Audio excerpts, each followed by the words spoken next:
Welcome back. So we are going into another part where we are going to talk about common myths that people have when it comes to houses during divorce, after divorce, and before divorce, right? So one myth that we pointed out was, I paid more for the house, I should get back everything I put in. True or false? So a lot of time the court looks at the contribution of both parties before they even decide who gets what and how much. Yeah. So it is not true that if one party pays for everything while the other party is a homemaker, it can be male or female, yeah. So it doesn't matter. So if the party who is a homemaker, in the eyes of law, there is also contribution. Although it's not monetary contribution, they call it the indirect contribution. So the court will still rule that this person gets a certain percentage of the assets that is going to be sold. I see. Yeah. So they call it the indirect contribution. Correct. Right? I see. In doubt, go to the lawyer. Yes. Agree. When in doubt, go to your lawyer. Yeah. But I'm thinking about this, right? Then there might be possible scenarios where an informed party who is the financial contribution of the home take this situation to manipulate and say, okay, you know what, we better sell pre-sale. I'll give you like 50%, you know, and things like that. Knowing that there is this thing called the indirect contribution, that if they go through the court and legal proceedings, he might end up with less. Right? In this case, how would you advise the unknown party to take action so that they know their rights? So again, always go to a lawyer first. Speak to the lawyer, know your rights before you even decide whether you want to sell pre or you want to sell post. Because usually pre, if you talk about HDB, it is we buy in based on 50-50. Okay. Right? So during the sale, if it's a pre, whatever you sell, it will base on 50-50. Yes, 50-50 at the end. But if it is they go through a post-divorce, for post-divorce, it depends on the court order already. Okay. Yeah. And that's where the two parties will have to bring in evidence Yes. on both sides, whether it's a direct contribution or indirect contribution. Yes. So if there is a contest, then they need all the evidence and all. Yeah. If there is no contest, they can just agree upon a figure. And then, the court. So basically, the lawyer would just draft based on. I think in this aspect, it also depends on the manner of holding of the property.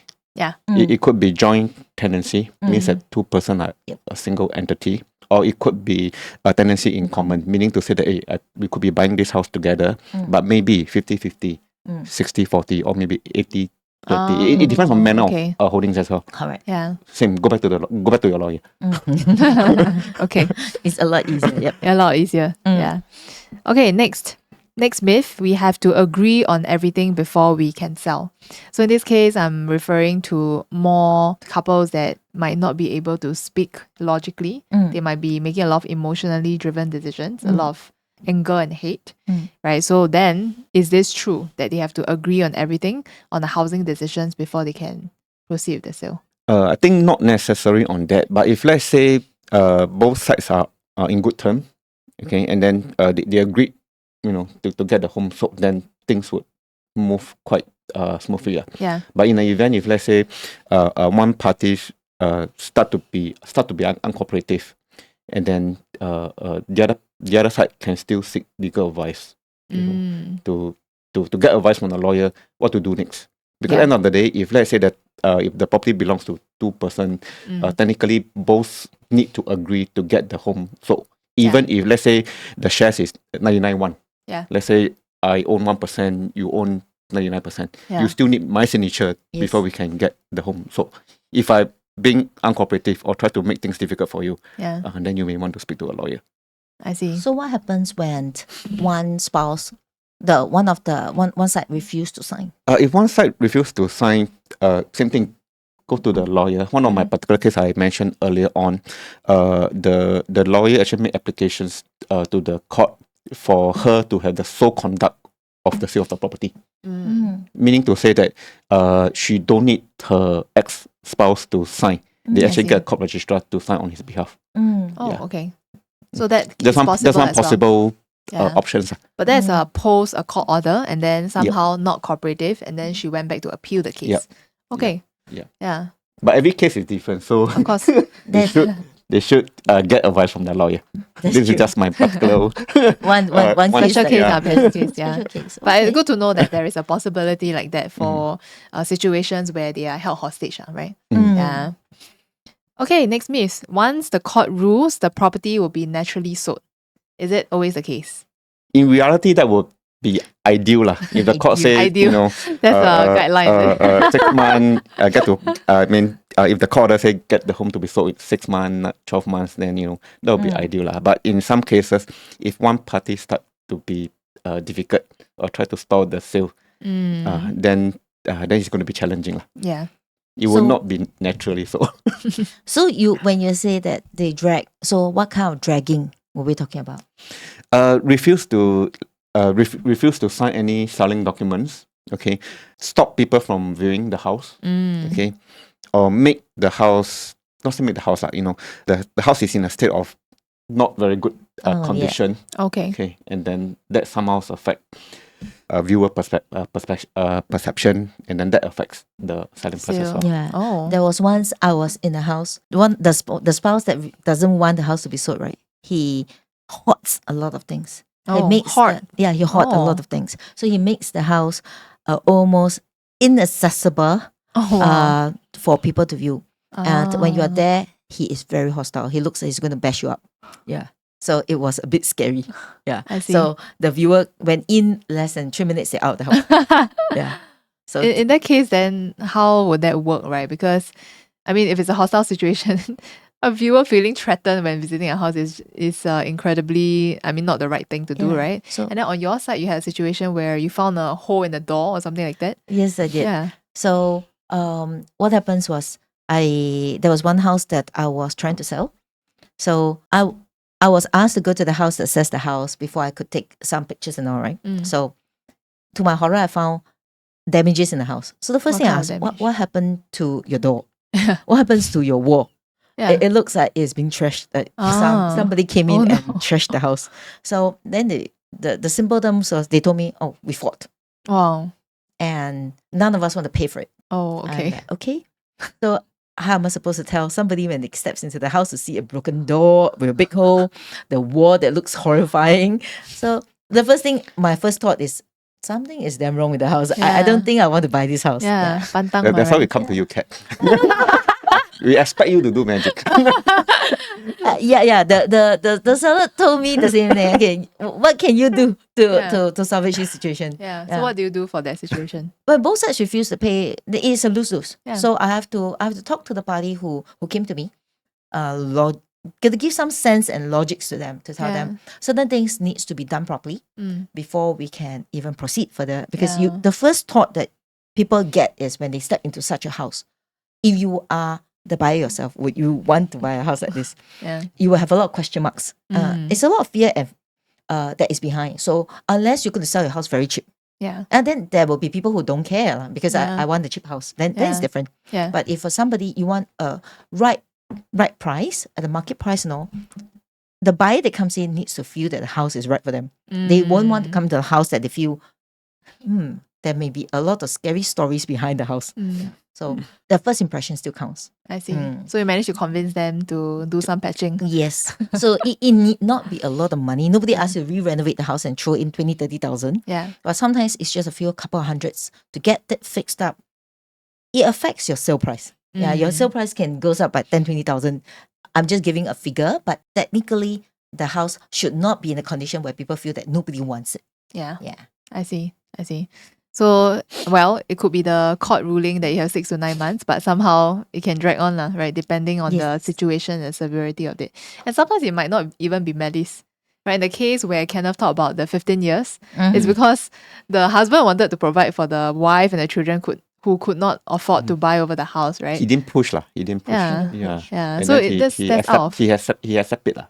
I see. Yeah. And actually that's out of love lah, basically, or the at least guilt lah. Whatever you want to call it. Yeah. Still some tingling emotions is left behind. Yeah. Correct. Yeah, interesting. Next myth: I can buy my next home immediately after the sale. Can Okay, it individual depends do that? on. It depends on. Just earlier on, I mentioned it depends on the 3 parts. Okay, so let me recap. So whether or not can you buy your next home immediately, it depends on 3 things. Number 1, if you're buying a HDB, it comes down to eligibility. Okay. Are you above? If you're buying as a single, are you above 35? Mm. Okay. If not, do you have a children to form a family nucleus? Or Okay. perhaps you buy with your new partner, Mm. your parents, or anyone who is eligible to buy with you lah. So Yeah. that's number one. Number two, finances. Are you able to own the house, financially based on your income, based on your savings, and based on your CPF, and then not forgetting that are you eligible for government grant? So these are the three things. Yep. Mm. Okay, so if I hit all these three criteria, I can buy immediately. Yes, that's right. Okay, so there's no holding period or anything like that. They Yep. I have to take care of lah. Mm. Okay, good. Well, I think this is a sub-question, a sub-myth to the previous question. I'm below 35. I cannot buy a HDB if I have no spouse.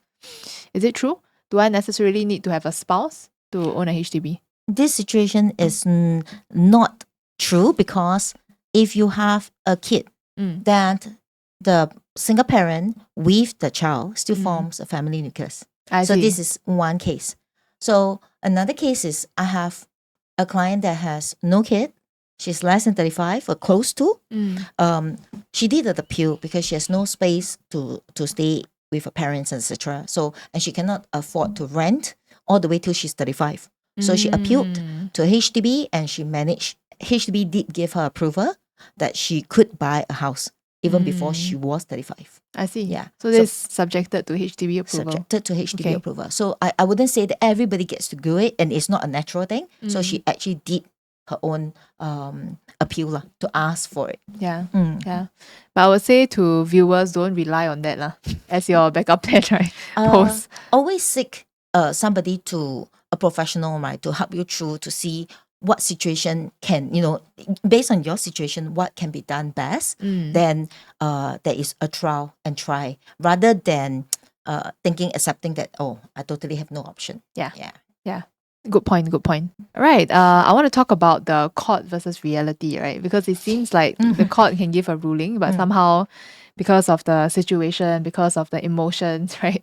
Somehow things get delayed and things get dragged, right? So let's talk about some factors where the court gives something, but in reality, that doesn't happen, right? In your case and experience, what would that look like? I think most often than not, the common one would be the court may give them time period to get the home sold, and then to split the proceeds. Okay, it could be 6 months, 9 months, or 12 months. Usually it's etc. 6 to 12 months, Yeah, correct. maximum. Okay. But there are some cases, because home don't get sold overnight. Of course. It takes time to sell, and then in some cases, they do not have a place to stay. Okay, they may choose to, not sell the house, beyond that period. The longest I came across is about just now earlier mentioned, about 15 years. Wow. So What happened in between? as mentioned earlier on, because the ex-wife and the son doesn't have a place to stay, and then she's not in a position to buy over the house financially, and then she's not able to get her next home. They desperately need a home lah. Yeah. And then I suppose the ex-husband also didn't push for it. Okay, so I think he accepted for them to continue to stay lah. So they continue to stay there during this period lah. Okay, and then it's not the HDB didn't choose, but I think it comes down to what really happens on the ground. It's really a difficult situation for them, and I suppose they didn't really push too hard. I see. And then eventually they still managed to get the home sold lah. So a happy ending after all. So this one, of course, is just home related, right? So on situations whereby, other than homes, there are also situations whereby the kids may, the custody may be with one parent, but in reality, the kid doesn't want to stay with one parent, runs to stay with the other parent. So court order don't always just, people don't just follow court order. So long as both sides, right, they still amicable, and they still can talk about it. So things may not necessarily be ugly. Yeah. Okay. So there are situations where the couple reconcile, maybe not on a relationship level, but on a family talking terms. Yes. Then they allow some leeway and guidelines. Correct. I see. So we talk about this delay in the divorce sale. Was it a very bad situation to this 3%, the spouse and the kid? It is not a bad thing that this sale of the house dragged, because it allows space for the child to grow up with the mom trying her best, while the father is still, he has a place to stay and financially it's not difficult for him. I see. Yeah. So it is similar to where the children, if even with custody and all, with the care and control, it doesn't mean that the kids will be happy. Just the court may rule that the kid stays with the mom, but what happens if the kid is not happy? The kids wants to stay with the father. Yeah, Also it cannot- happens. You may have Cannot your rights, force but them whether to. or not to exercise that right is Yes. yeah. I see. Correct. Yeah. So that's I cannot imagine for the 15 years knowing that your house might be taken away from you anytime, right? What would the psychology behind be like, right? So of course, not an ideal situation, but try not to get to that point, right? Because now it's your security and your home at stake. Yeah. Imagine Well- living every day in fear, maybe thinking that one day HDB will come and take the home Yeah. because of the court order. So yeah. the earlier case that I mentioned, that the wife and the kid was in fear of the ex-husband who is abusive. So she can live in the house. They do not even dare to answer the door. Aw. They don't even dare to on the lights and fan to the house because they are fearful that the ex-husband or somebody will just come to the house and knock on the door. So they have a house, but they don't live like it's not It's a their home house, to yeah. them. They It's not a live- safe. Yeah, it's not a safe haven for them. They are scared all the time. Yeah. So that is something that psychologically is very harmful to both the mom and the kids. Yeah. I see. So we wouldn't want somebody to go through that lah. Yeah. Definitely. Yeah. I mean, let's talk about some positive things, right? Because, we talk about a lot of challenges and issues. And I have to say that your job is really not easy in this Yeah, it case. sounds depressing sometimes. Right? So I would like to hear more about the rainbow after the storm, right? Have you all come across or experienced yourself successful cases where after the whole saga, they are renewed, right? They are better human beings and they live a new life with purpose. Yeah. So our last guest, Laila, our last episode guest, Laila White, she is she's a lady, that amazing lady that she lived her life so fulfilling even after a divorce. So to the point whereby we find it even more amazing was she was able to be best friends with her ex-husband's new wife. That was damn amazing. It's something that, is out of my comprehension. Like, you're like, how does this happen? So I have to ask her, how? She said, we just don't talk about him. So, sometimes, but, in human relationship between two parties is sometimes you want to just say you cut and just forget. It's very tough. Very, very tough. So only a person who is very strong-minded, right? And she's very strong. She's a very strong woman that is able to do it. So that's where I see, other than, that means she really not only moved on, not like, oh, I'm forced to divorce, I'm forced to buy a house, to house my kids. She lived a life that's so fulfilling that she finds that she is who she is. Yeah, she is who she is. She has found herself again, a new life again, after the divorce. Yeah. So very inspiring lady, right? So for myself, after going through my divorce, it was not a messy divorce, but it was a long drag as well. Mainly because we have kids with a lot of things that is entangled together. Yeah. So at the end of the day, I realized that I found myself again. Yeah, I'm living a life to the fullest now. There's no such things as, to me, I have no fear. I have no fear about whether somebody is going to co-own the property and tell me he needs to pay his share or not. I don't need to think about that. Yeah, everything is about myself. So long as I can do it, I'm doing it. Yeah. So I have kids with me. Yeah. So I have to think about whether I can house my kids. I have to feed them. So at the end of the day, having this independence, having this capability of only solely depending on myself, it gives me a lot of freedom. I feel very free. To some people, they feel very trapped, but I don't. I see. find that I find this very comfortable, very, very comfortable. Yeah. So you ask me, is it better? I'm in the position whereby I no longer need to think about what if and what if.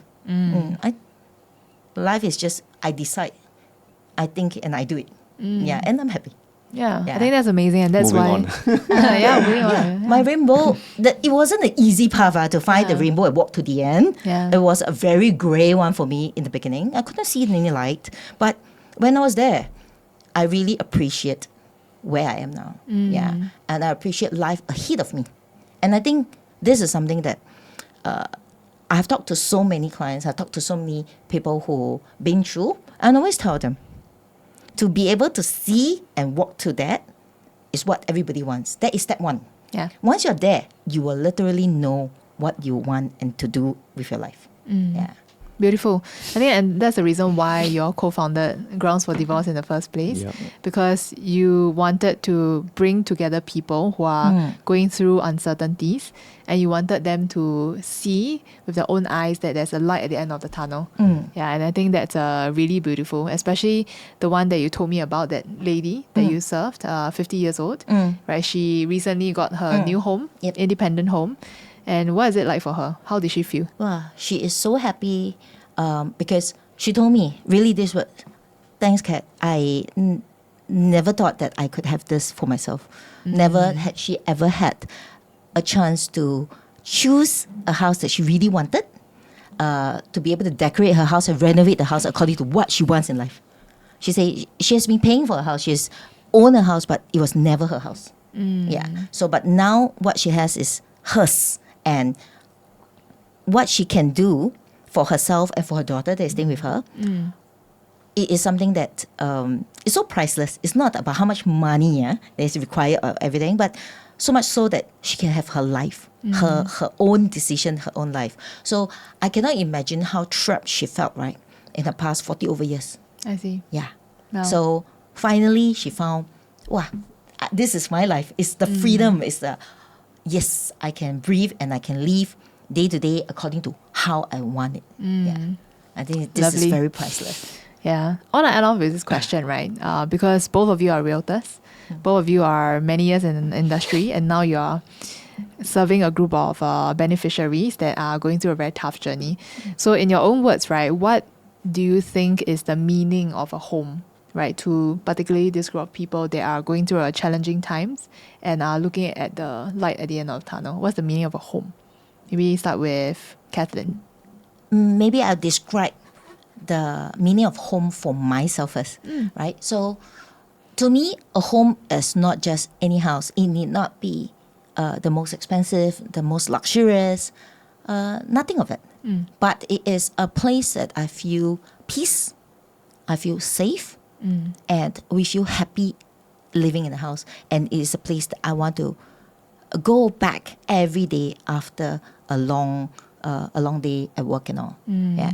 So today, what I can say is a home for myself and my kids, because they look forward to being home, and they complain that if they have to stay somewhere else, like for a night or so at the grandma's place, they'll say, this bed is not comfortable. I have to go back to my room.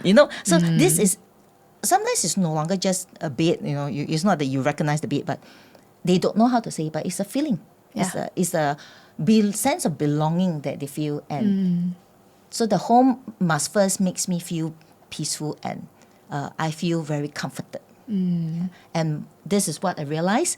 A lot of my clients do not know how to express it. Yeah. But the moment they are in it, the way they describe to me is, this is exactly. So just exactly what I just mentioned with my previous client. Yeah. She just bought the house. She hasn't even moved in yet. She haven't even renovated the house, but she already has all the plans in her mind, how she wants her house how she wants the house to be like for herself and her daughter. Yeah. So it's no longer a place. It's not the place. Yeah, it's a space of peace and comfort. Yes. Beautiful. How about you? For Kenneth? me, I think home is a place where I can rest. Okay, with love and joy. Okay, sense of, I think most importantly is about really, I think Kat just mentioned about peace and then calm. Then for me it's just two, and really a joy lah. Then enjoy going home, enjoy looking at my family in a place where there's no drama, there's no calculation, there's no we live that in the working. When I come home, it's really be myself and just enjoy that moment. Lovely. So Kenneth is happily married with good wife, happy kids. He has his dog as well. So different, very different. His life is very different, right? From my family nucleus. Does your wife ask why you are doing this side of the one realtor thing business? to add, one thing about home, just like I mentioned about dog. Okay, I always I always feel so welcome. Yeah. Because before I go into, when I was at the dog already start barking, and he's so excited to see me. So I feel welcome almost every day. Is it only from your dog? I have 2 dogs. My 2 dogs is from far. They're really at the door every day. I know what you mean. Yes. Yeah, so I guess to end off, right, I think it's a beautiful conclusion, because I realize that both of you, what you are doing is not just selling homes or helping them get through a difficult journey, but it's helping them find a space of peace, comfort, and joy again. And I think that's so important. Yes. Yeah. To really for them to move on. Not only for them, but for everyone to move on. Move on happily. Yeah, and then for their children to move on as well. Yep. Yeah. That's it.